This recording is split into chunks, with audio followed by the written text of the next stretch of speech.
Namaste, Jai Hind, and welcome.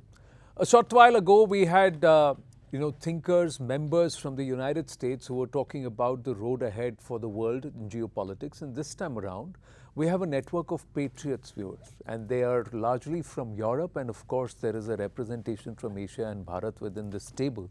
But the conversation is going to be, what is Europe going through? How is it somewhere linked to what Bharat faces, or we as a country face? And is it so bad to be called a patriot? So we will dive into all of this with people who very strongly are patriotic, very strongly believe in the cultures of their nations and would want to protect it, want to see it blossom. And whoever comes to those nations, they would want them to be, integrate into that, just like sugar mixes with milk. Rather than be pebbles or stones, that will result in the jar making noise and also the milk being split. This is an old reference, actually, even as I introduce all of you, to how the Parsis from the Avestas of Iran fled Iran and came to Bharat, and this is how they integrated into Bharatiya society. So that's where the story of sugar and milk comes, because the local king, as they landed, he said, listen, I don't have place. So he sent a jar full of milk.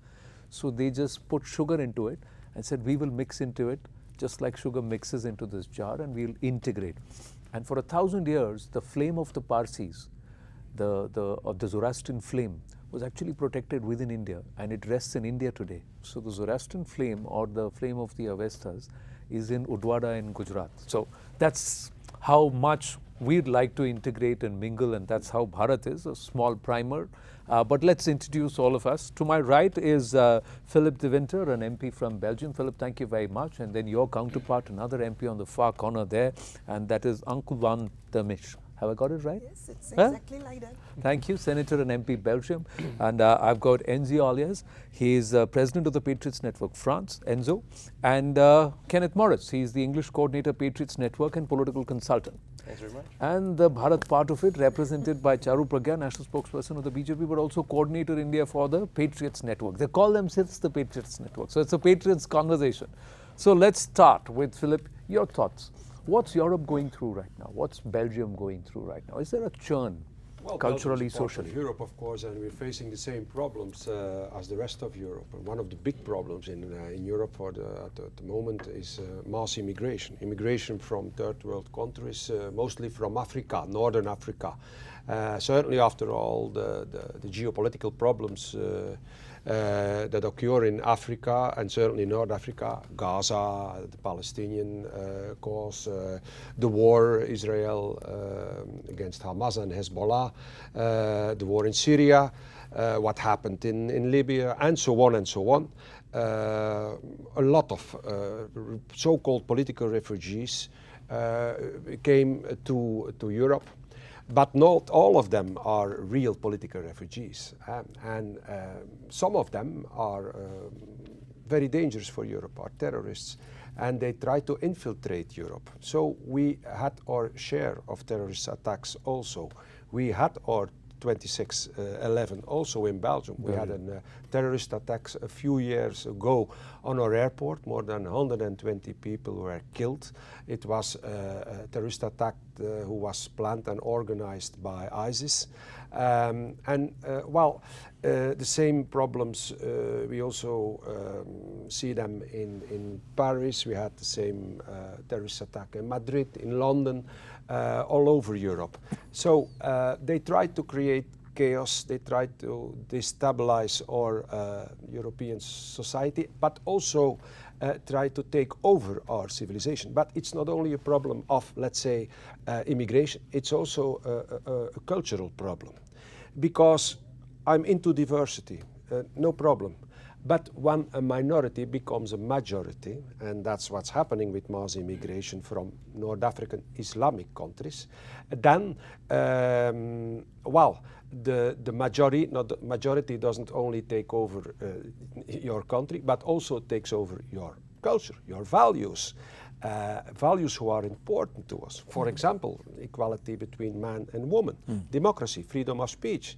And when Islam takes over, it's over and out for freedom of speech. It's over and out for our democracy. It's over and out for the equality between man and woman. So we have to be very careful about what's happening.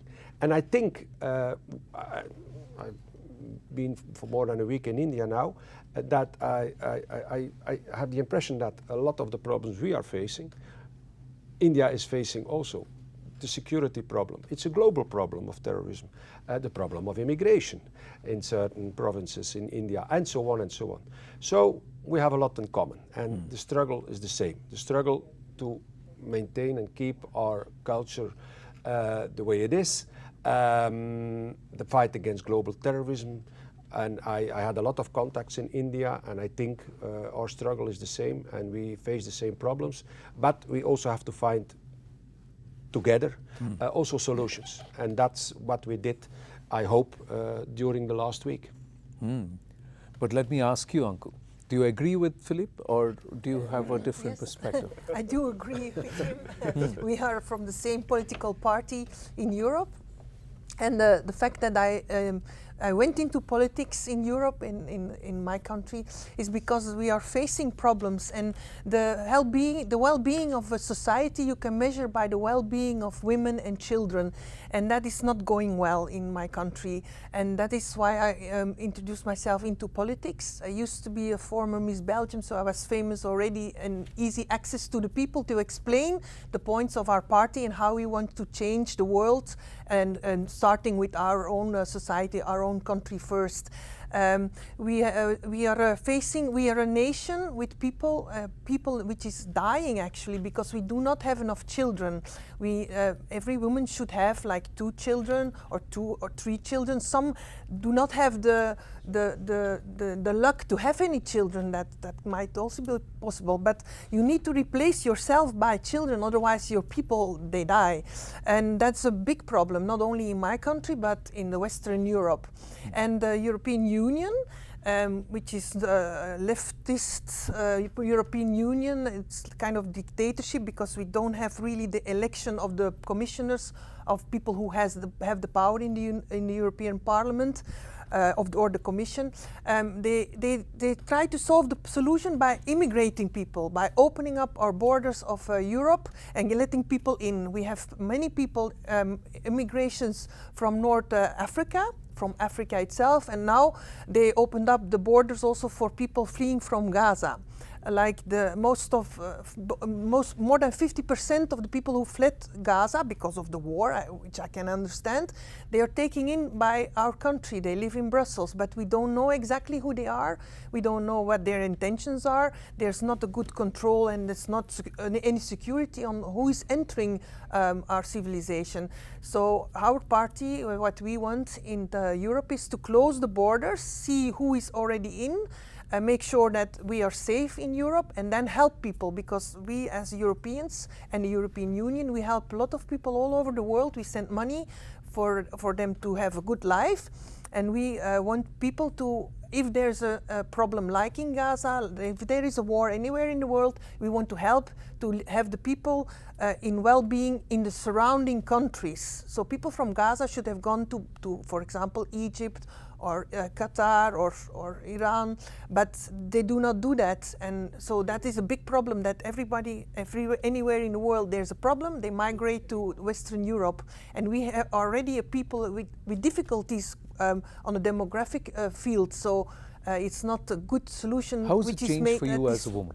How has it changed for women in Belgium? Well, it has changed since I became Miss Belgium, which is decades ago. We had a monocultural society. We had a little diversity by people who came in from Italy, from Spain, from Western Europe. And then it changed with the migration of the people from North Africa. The Islam integrated into our country, which we had never seen before. We didn't know what it was, and we saw also crimes being immigrated into our country, like honorary killings, the way women are treated like a second hand or second in the society, second class in society, which was very, very strange. We saw also that building mosques, like in the city where I live, Antwerp, we have 65 mosques, which is a lot, because we are only 500,000 people. And then we saw that the mosques are making schools and teaching the youngsters different principles than the values we have, the values we carry. And so over the years, the values changed in the streets also. We have like areas where I cannot walk around anymore as a blonde woman.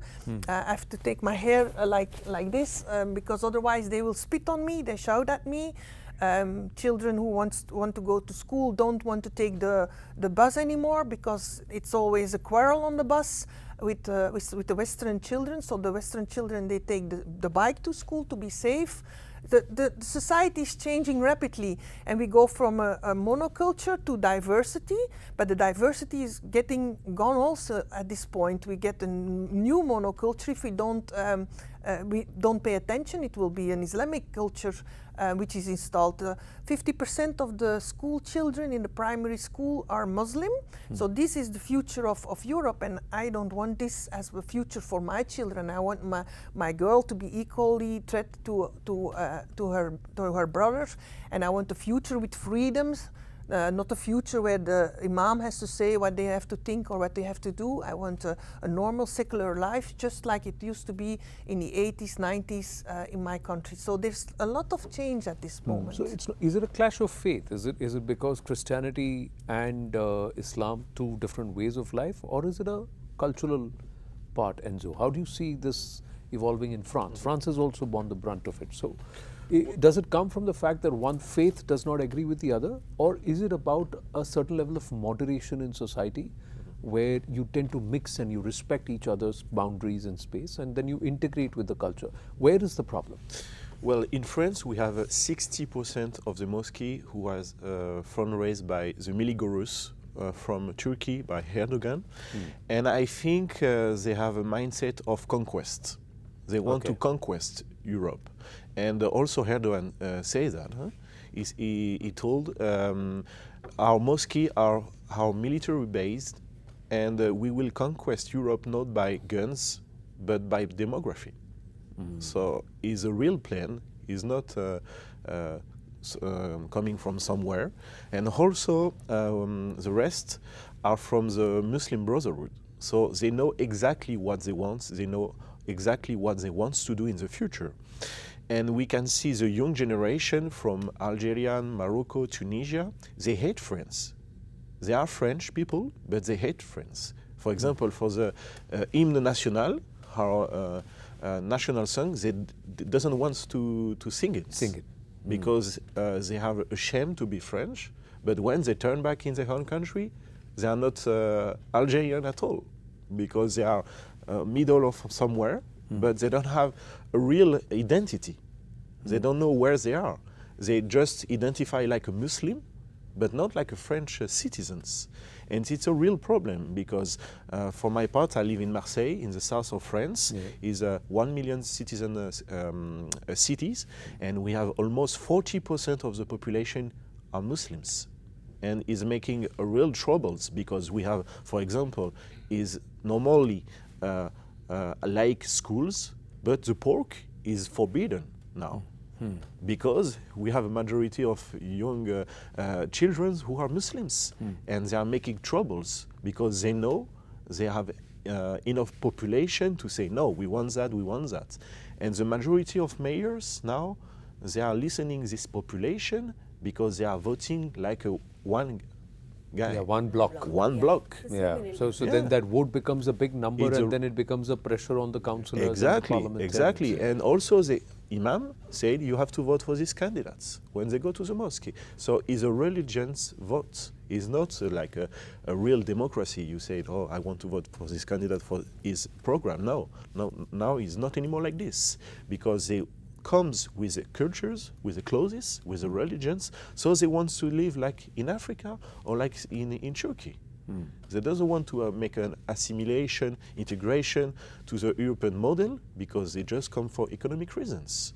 When we take a look about Africa, when an African comes, because he has the whole economy for his hometown, because he got lost to pay, to pass, to cross the border, to cross the Mediterranean.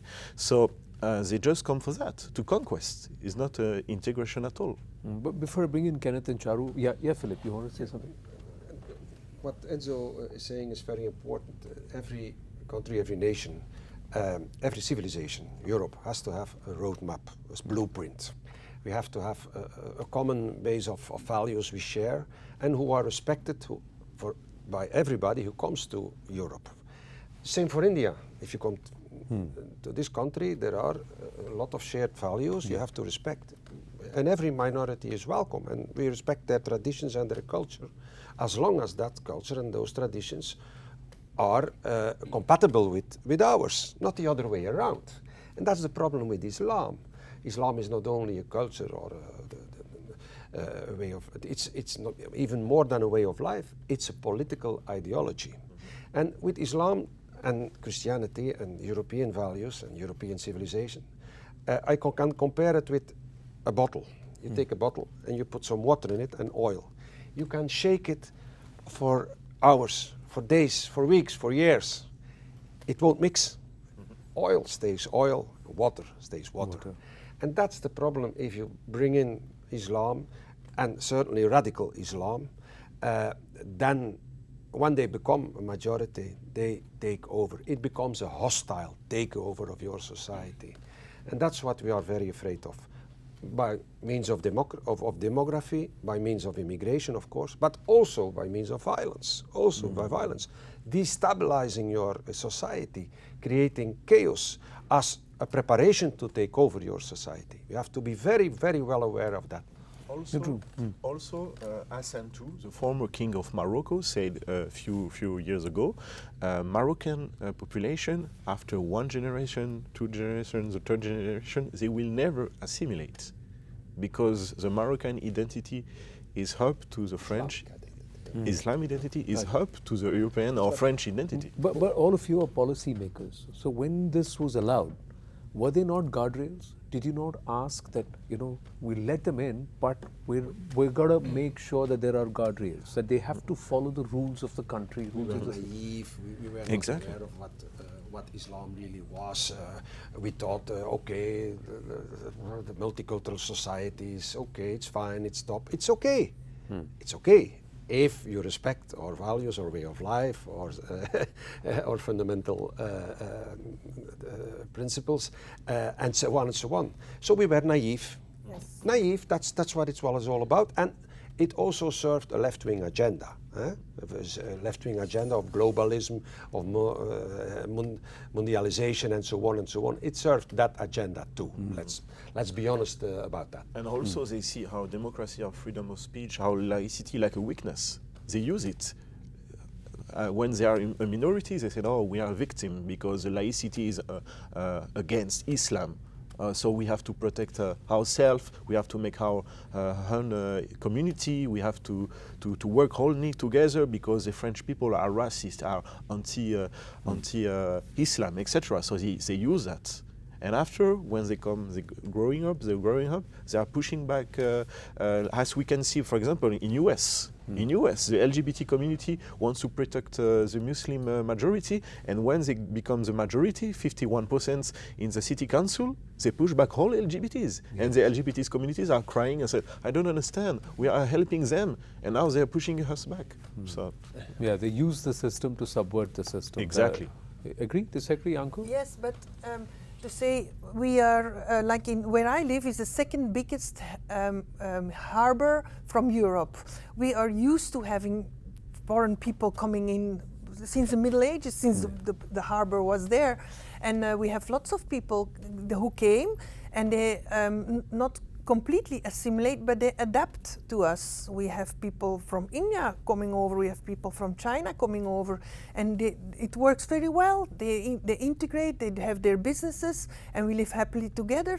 They keep parts of their culture, like the food they love, and things like that. It's very compatible, and then you have a nice society with people from Asia in it. Also people from the south of Europe came to our city. So that's a nice way of living and a nice way of having people over. So we are very used to having new people and having people coming into our country. But with Islam, especially the radical Islam, it's a totally different story, and we didn't expect this to happen, and that is why we let people come in And then we saw what is happening in our society, and now we are very aware. Patriot parties, political parties, are very aware of the problem, and that is why we are trying to counter this, because we didn't expect this what is happening at this point, but now as it is becoming very dangerous. It's changing our daily life, so we have to act upon it, and that is why the patriotic party like my party and the parties which are in the network of the Patriot network are aligning together to make sure that we are strong enough to counter the leftist European system at this moment, to say this is enough, we need to close the borders and have a fourth Europe, and make sure that we have order in Europe before we let any more people coming in. You know, in the US they said that there's this new thing called Islamic Bolshevism. So the communism has been now... Islamo-socialism. It's Islamo-socialism or This is Islamic how we call it. Bolshevism, you know? I think Won't last long. This alliance won't last. I think the European Union wants to make this facility to destroy all identity, all culture in Europe, to make like individual customers. Because when you don't have a strong way, a strong government, people just think about how can I buy the new iPhone or what I can do in my life, but they don't think about the duty of to make the transmission to the new generation.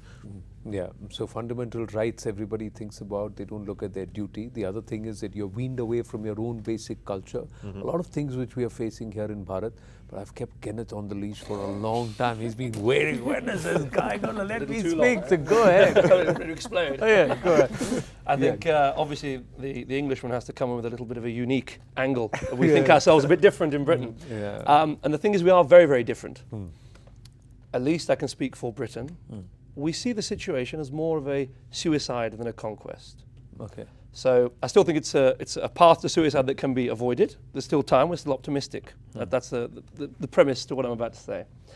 The situation is, when one thinks about the language of conquest, the perception can be that the state does not have the power to rectify a particular issue.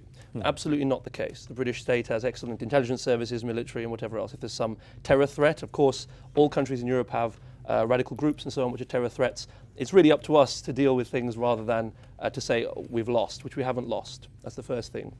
What I would say is that in terms of that perception and that movement towards a collapse of national morale, we are particularly affected for certain reasons. First one is we are an island, a group of islands, and it is an almost inconceivable thing to many Brits what's happening right now with the illegal migration in the English Channel, which you may have heard about. Yes. You know, our whole history was built upon the fact that we had this navy and we were protected by the water and so on. And this idea in the national conscience, you must think of people that haven't been conquered by a foreign power for 1,000 years. For a while the fight was that the French were sending them over. You know? Oh, yeah, so I think maybe they are, but of course the situation, we don't get on maybe as well as you might think, but there you are. But the thing there is, in terms of the national perception, one has to think of these things, because when it comes to international relations, if I have an ally, I want to know he's capable. Yeah. If I say there might be a war and we're going to stand together and fight, but it turns out your military is useless, well, I don't have an ally. I've got to use this guy, a liability, absolutely. Yeah. And so the other question will be, okay, what do I get? What's my benefit from working with Britain?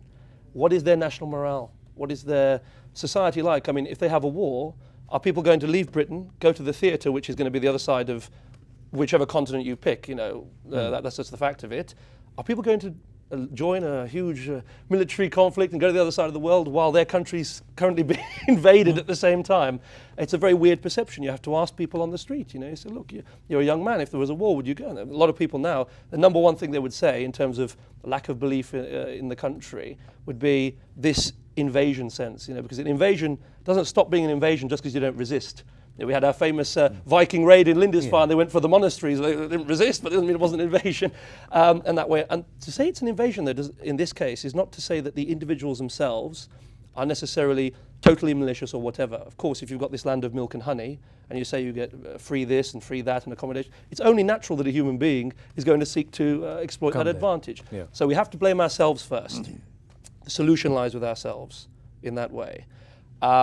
And so, because that's such a general premise, I would say that regardless of whichever groups you have in the country, the first question would be, what are we doing wrong? So, for example, with the grooming gangs issue, which you no doubt heard about, well, the number one reason why this could happen was because we had this sort of weird veil where we said certain communities cannot be criticised on anything, as if sort of because there's a presumption, I think, especially in the British mindset, that the guest is always better behaved than the host in that way. So you think, well, if someone's come to the country to work, then this community is probably going to be a bit better quality than us, in this sort of humility that might have been had with the people. At the same time, the state wants to hush things up to keep things in order. Again, whichever minority group you might have within a minority that go rogue, of course, you allow these factors to go rogue when you give them this protection in this way, or the state avoids its duties. Listen, for a country that makes a distinction, very clear distinction between a Yorkshireman and a Welshman, you could not make a distinction between Pakistan and India,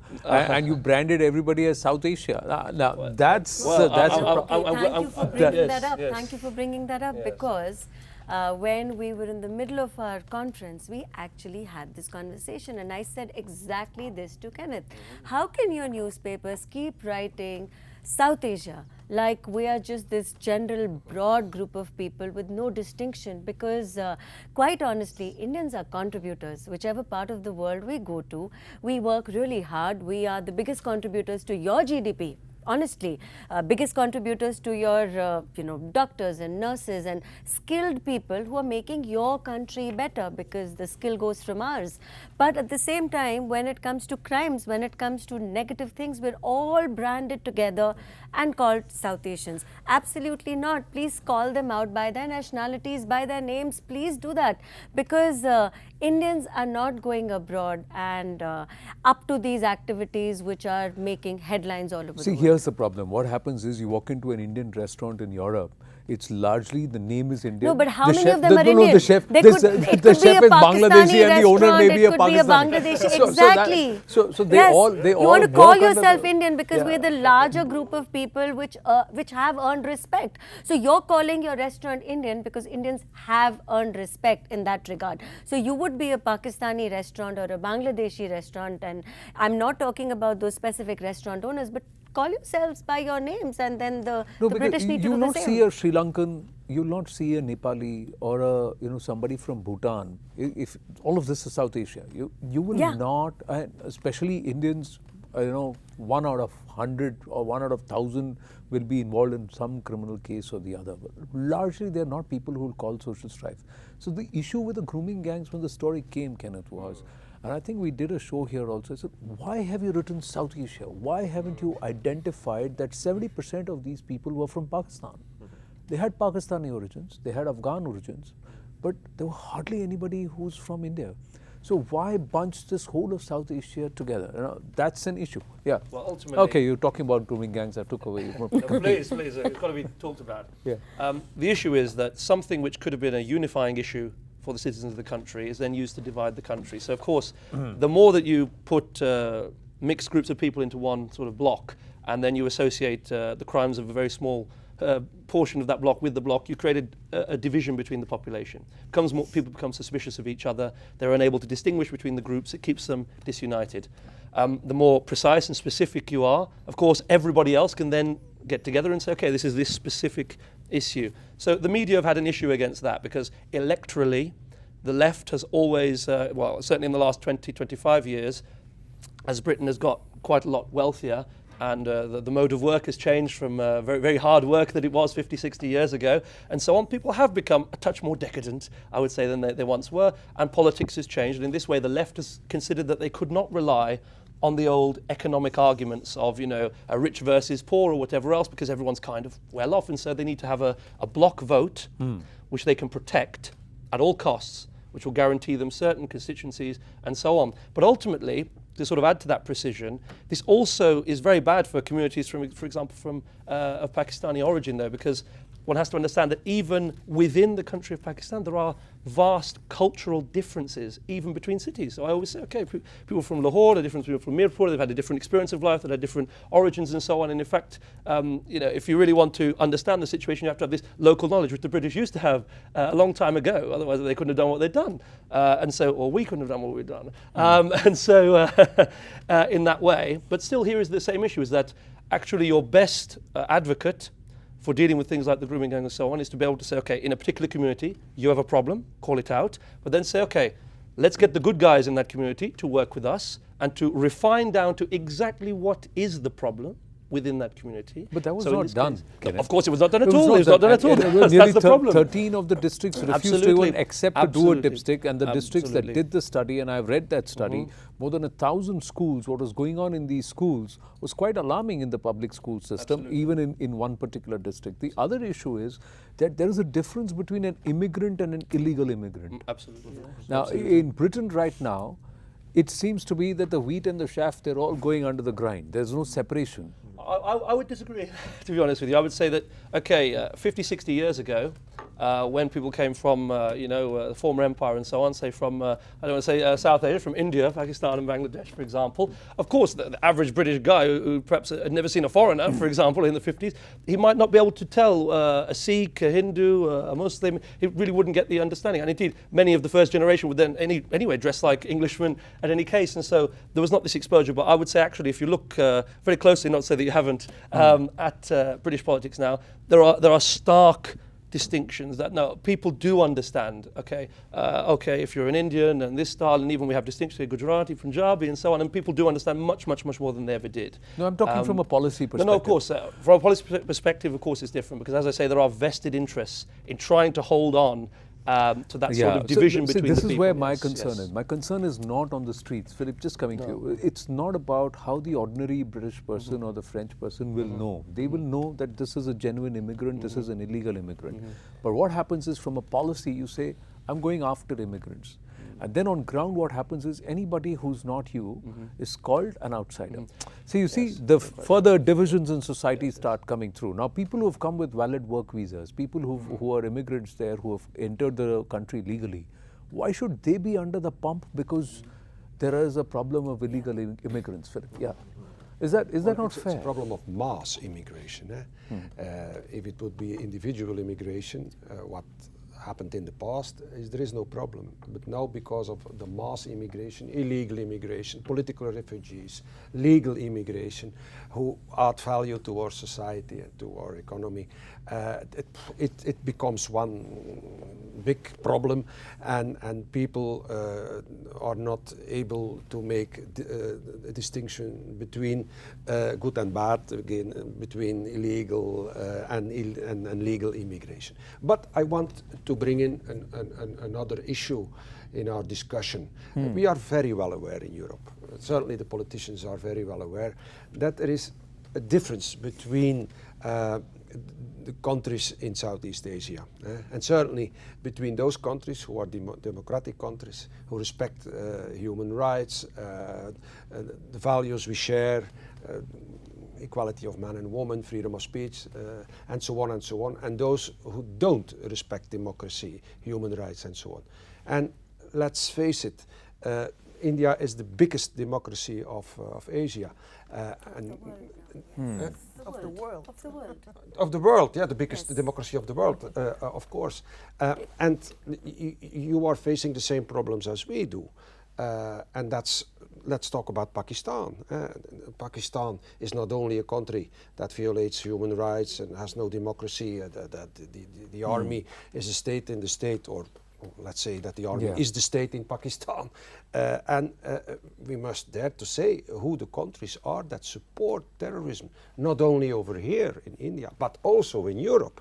And Pakistan is one of them, indirectly and directly. Indirectly, radicalization of the Muslims who live already in Europe. In my hometown in Antwerp, second biggest harbor of Europe, the biggest mosque is a Pakistani mosque, financed by Pakistan. Pakistani preachers from Karachi come to my town to preach and to radicalize the Muslims. They finance terrorist groups all over the world.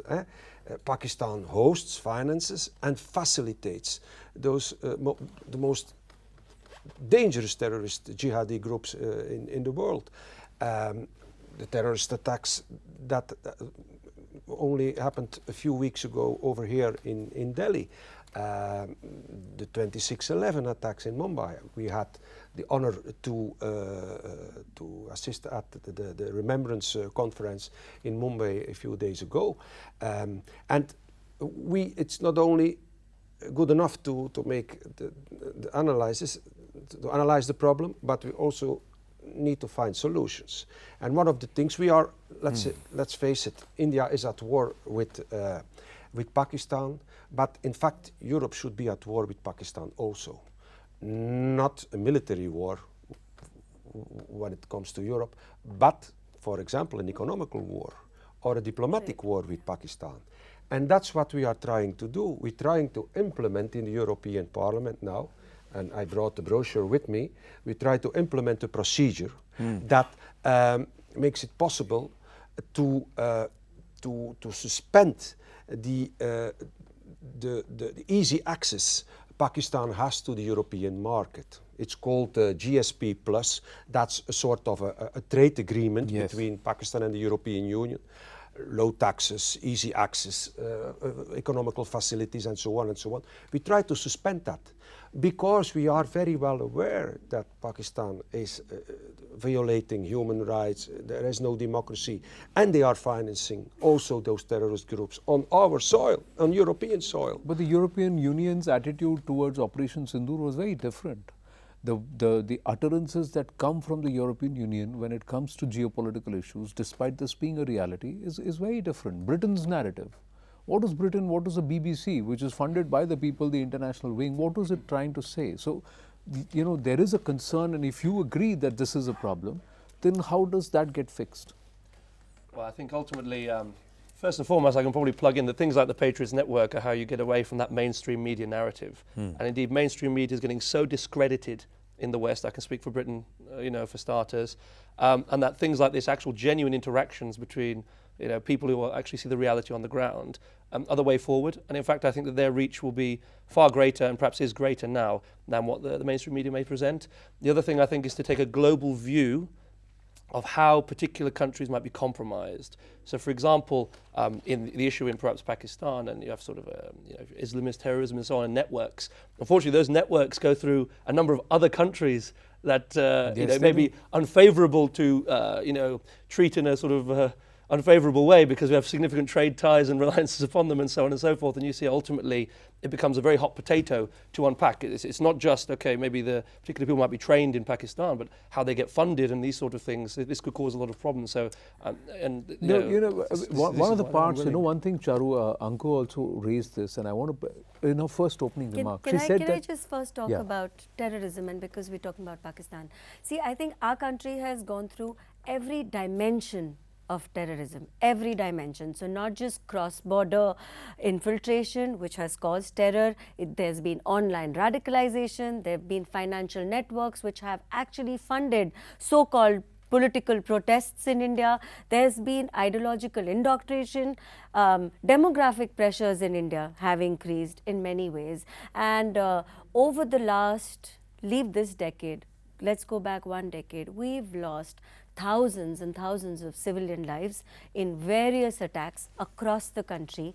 And we've gotten to a point where I think the world needs to come together and agree that terrorism is surviving because we are letting it survive. Pakistan has a responsibility if it calls itself sovereign. It has a responsibility because no state has the right to let its territory be used to kill civilians in another country, and that is what has been happening. See, and nobody has spoken up about it sufficiently. Here's one thing. One aspect I'm very concerned about is that this is India. Yeah. This is Pakistan. Of course. So let's not try and give them the joy of being equated with us. No, they are a pinprick right now, and that's where they've been reduced to. The larger issue is, why is all of this illegal immigration happening into European nations, democracies which are non-Islamic? Yes. There is an OIC of 56 nations, and they have lots of land, and there are very few people. Why is the world not telling them, what use are you if you're not going to help your own fellow Muslim brethren? Why is this not being raised, Philip? Why is it that the European Union, at the G20, at the UN, why don't they turn around and tell the OIC, if these people are fleeing their land, you take them. So an Egypt has to open doors, a Sudan and a Jordan, all of these people, Jordan has to open its doors, Iran has to open its doors. Let the UAE and the Saudi Arabia open their, Indonesia, let all of them open their doors. They leave them on the boats and they say, you dare not come. Why? Well, let's face it, Jordan, Egypt, all the other Arab countries, not one single political refugee coming from Gaza, Palestine or whatever is hosted over there. They are all hosted in Europe. For Why? example, my country, Why, Belgium, Philip? Why? 50% of all the political refugees from Gaza come to Belgium. Why?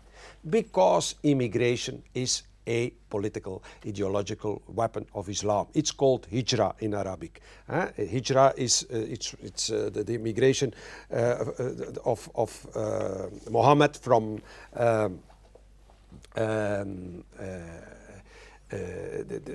is the immigration example of Muhammad they want to follow. And it's an example for them how to conquer a city or a country who is non-Muslim.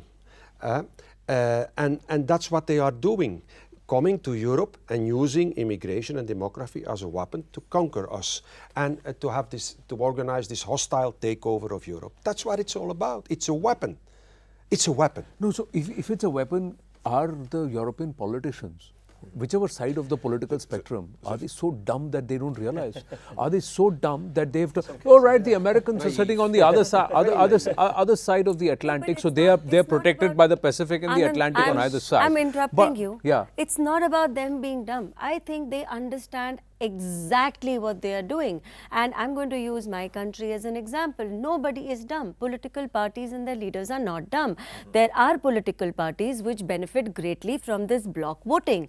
They are going to keep nurturing this bloc voting because it keeps them in power. They're not concerned about what happens 10 years later. They're not concerned about preserving 10 years later, they you will know, not be our in culture power. for future 10 years generations. later, No, but they they're will not have to concerned. change their name. Exactly. Ten But they're years not- later, they're they not will be concerned about displaced. that. They're absolutely not concerned because what they are concerned about is that how do I keep this bloc together and how do I keep this bloc continuing to vote for me.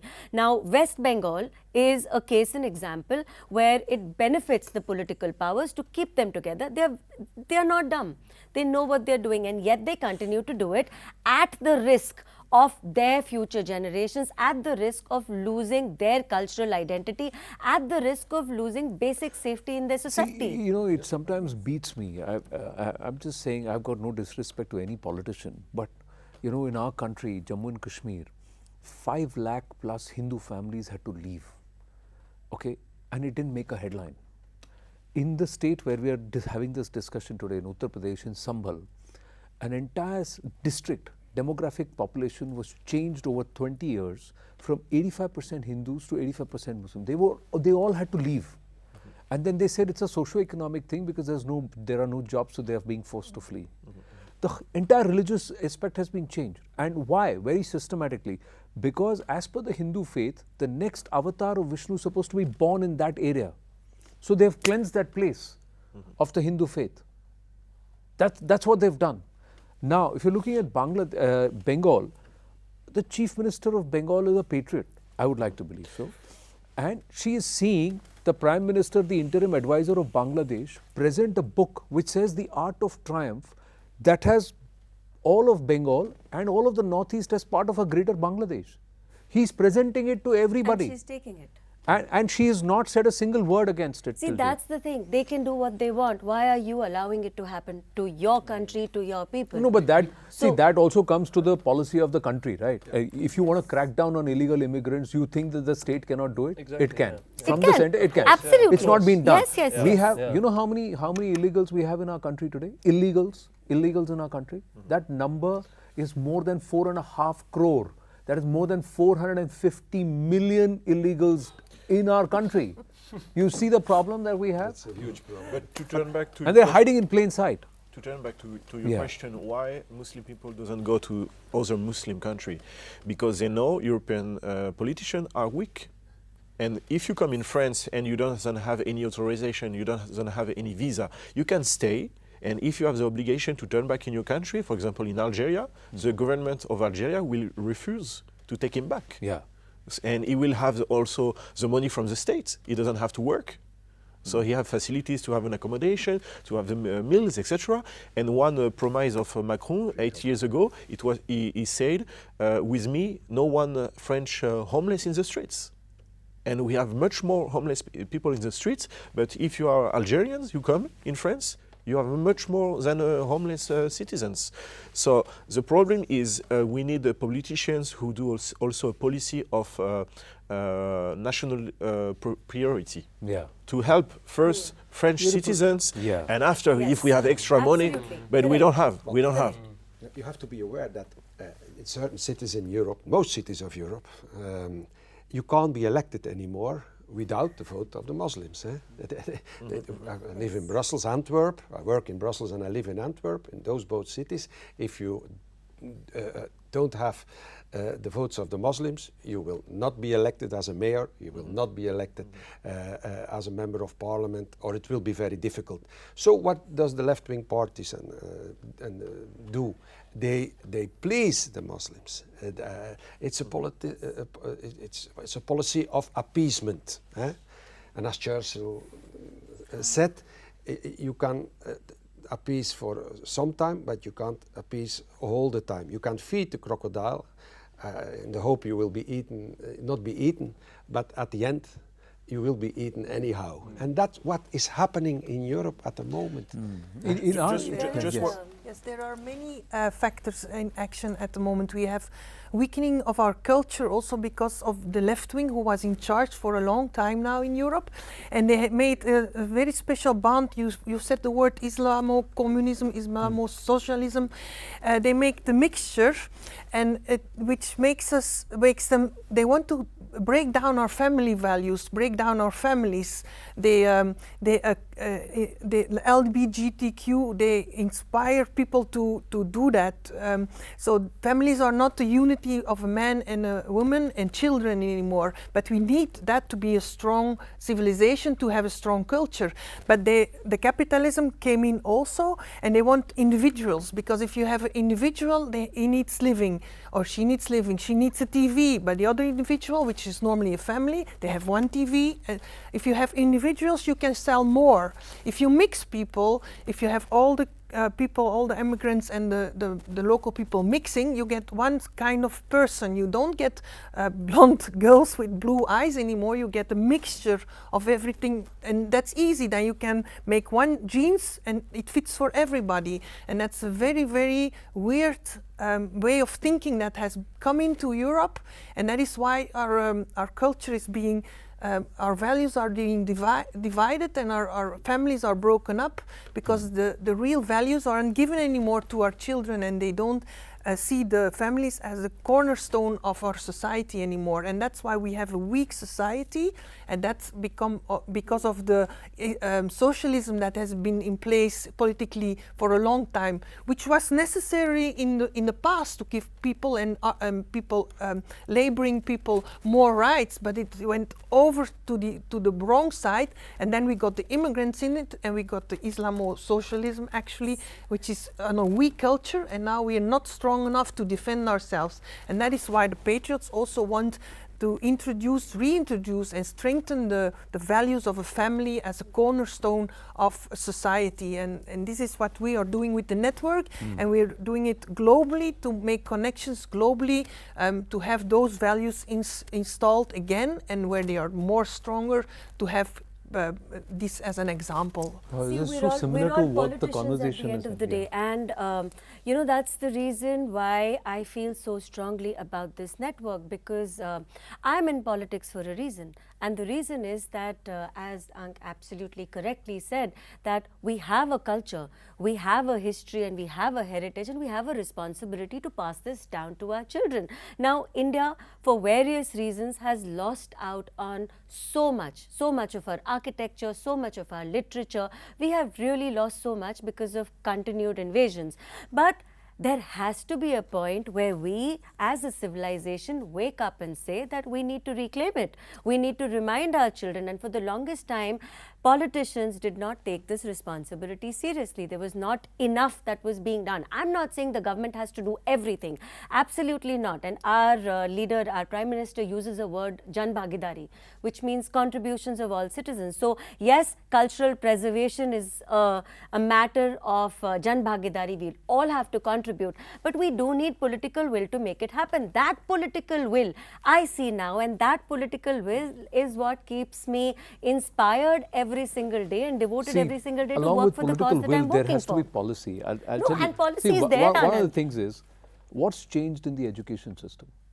Where is it that you're going to actually imbibe a certain sense of, love for the country, its culture, its people, and also root them in But the origins? Anand, You have to make a certain set of things mandatory. Like in Belgium, learning, reading, writing the local language has to be mandatory. Unlearning its history and remembering the history. Same thing with France, same thing with Bharat, for a long But time what we've been we saying, learned- what have you changed? But what we learned and what our see, in kids are society, learning you've is just- changing. No, I think so. We're still so enamored by English medium. All right, we're having this conversation in English, but that doesn't mean I don't learn my culture in English. I totally ape at, you were saying I something. apologize for not speaking Indian, but No, or one of the 26 see, a other language languages of your country. But India is a perfect example of a country who respects diversity. You have a lot of minorities and so on and so on. But there is one leading culture. There is one leading culture. Diversity doesn't mean melting pot. And in Europe, they think that multiculturalism and diversity means melting pot. Just mix everything together and there will be a new perfect society. It's not going to happen. The only thing that's going to happen is confrontation, it's violence, it's war, it's the problems all over. That's the truth, and That's we are very beautifully put. It's naive like about this. we believe in eating in a thali. There's a little bit of everything, and then every flavor is different, and we have to keep it like that for the thali to be what it is. If you put it all together, you don't get That's a it. thali. That's it. You get khichdi, which could. Where Macaulay, Perfect after example. 7 generations, that's has true. left a That's bunch true. of brown sahibs in Bharat, and while they're having curry masala. So But it's you know, a Anand, different story. But one thing I want to also add. So when Philip landed in India, he told me that, so we told him we'll take him around and we'll show him a little bit of our beautiful country. He automatically assumed that we're going to be taking him to Ayodhya ji. He wanted to see Ram Lala's temple. He was very excited to see it. And because of scarcity of time, he couldn't go. But, I love the fact that what is a cultural triumph for us, something which gives me goosebumps and tears every time I talk about, is also something of pride for someone who lives in Europe, who does not identify with my Bhagwanji, but who takes pride in the fact that we could build this temple for him, even if we could do it after 500 years. We have one of the biggest Indian temples is in Antwerp, because in Antwerp we have a large Indian community. Most of them are diamond brokers and so on and so on. They add value to our country, they add value to our society, and we respect them and they respect us without any problem, because we share the same values, and that's very important. And that's not always happening with other minorities who I think enter our country. To give India it's the due final credit. minute of the conversation. Oh, so of course, you get 40 seconds. I think I would say no, bro. I'll try and talk extra quickly. But I think that one thing that Britain needs to learn from India is that, look, in Britain, the reason why all these things can go on, mass immigration, grooming gangs, everything, is because in Britain we have delegated a portion of our society as the underclass, people who are written off, no hopers. Their factories are closed down, give them benefits, they'll keep voting for you. And what's happened is, actually, they've started to vote no on principle, the citizens, no, for Brexit, maybe for reform next time round. So they need a fresh crop.